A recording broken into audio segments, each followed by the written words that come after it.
Money's f***ing brilliant. Obviously, as a YouTube sensation, I have more of it than I can spend. You can tell how rich I am by my brilliant shoes. When you imagine how much wrestlers are paid, you expect it to be a thick slice of change, because after all, they're superstars, bigger than life, globally recognized athletes, and John Cena's awful suits won't pay for themselves. Look how bad they are. But some of these salaries will legitimately shock you. Now, these figures come from Forbes and Celebrity Net Worth, and while they're as accurate as possible, the company is secretive with their wages, so if these end up being wrong, hate those two places. Now prepare to feel very, very poor. I'm Adam from WhatCulture.com, and here are 10 WWE salaries you won't believe. Number 10, Braun Strowman. The salary, $450,000. This year, Braun Strowman is being paid nearly $500,000 to kill men like James Ellsworth and throw Johnny Knockout around. You'd think he'd be able to afford a pair of trousers without a giant piss stain on them, or a hitman to kill his barber. Now, to be fair, Broom Snowman is a big boy, so he probably has to eat a lot of very large animals to keep his size, but to earn that much after only 1 year on the main roster,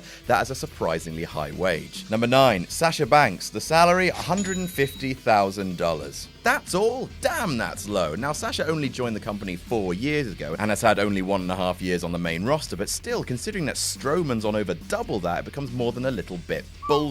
She wasn't pushed as immediately as Charlotte, who's on $290K, by the way, but the fact is she's one of the top 2 women in the company right now and just main evented a damn pay-per-view. As much as I could only dream of one day earning that much money, $150K certainly isn't a WWE main eventer's salary, especially when you consider this next one. Number 8, Rosa Mendes. The salary, $220,000. Anyone remember the last time we saw Rosa Mendes on WWE TV? Anyone? Show of hands? And no, Total Divas does not count, Kenny. She did a thing with Fandango and then a tiny thing with Adam Rose. Since then, she hasn't been on Raw or SmackDown in over a year. Now, sure, a lot of that is down to her being on maternity leave since October, but still, doesn't it just feel wrong in your waters to know that Rosa earns more than Sasha Banks? The thing about that is, she's technically been with the company for 10 years. Despite never really rising above the level of manager, that kind of tenure accrues a fair pay packet. Number 7, Seth Rollins. The salary, $2.4 million. Kapow! Now that is a salary befitting a man with a laugh that sounds like a possessed mechanical circus clown.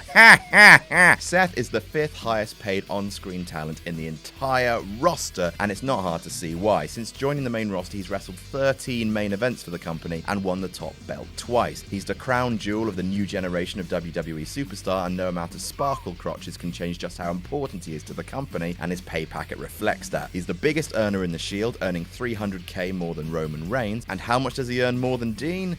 Well, that might surprise you. Number 6, Dean Ambrose. The salary, $1.1 million. Now, don't get me wrong, absolutely no one can look at a $1 million annual salary and think, but poor Dean. For both Roman and Seth to earn double his pay, that's got to be a slightly tricky pill to swallow, though to be fair, he's probably saving more money on his clothing bill. He only owns 1 pair of jeans. But hey, it's still a more than respectable wage for the lunatic fringe. He's number 10 on the list of top 10 biggest on-screen salaries this year. It's just that no matter what happened at Battleground, the true winners of the Shield triple threat are Rollins and Reigns. Number 5, Big Show. The salary, $1.5 million. That's right, motherfucker. Despite only appearing on 3 pay-per-views this year and not being seen in anything other than backstage segments since the brand split, the Big Show earned a whopping $1.5 million this year. Well, that's what happens when you spend 17 years in the same company and are always treated as a big deal wordplay on fleek. It may outrage some fans who have made it very clear they'd rather the Big Show be drawing a big pension right now, but the world's largest athlete is making bank. Tall men tend to do that, just ask Braun Strowman, with vertically blessed kindred spirit Kane also making $1.3 million himself.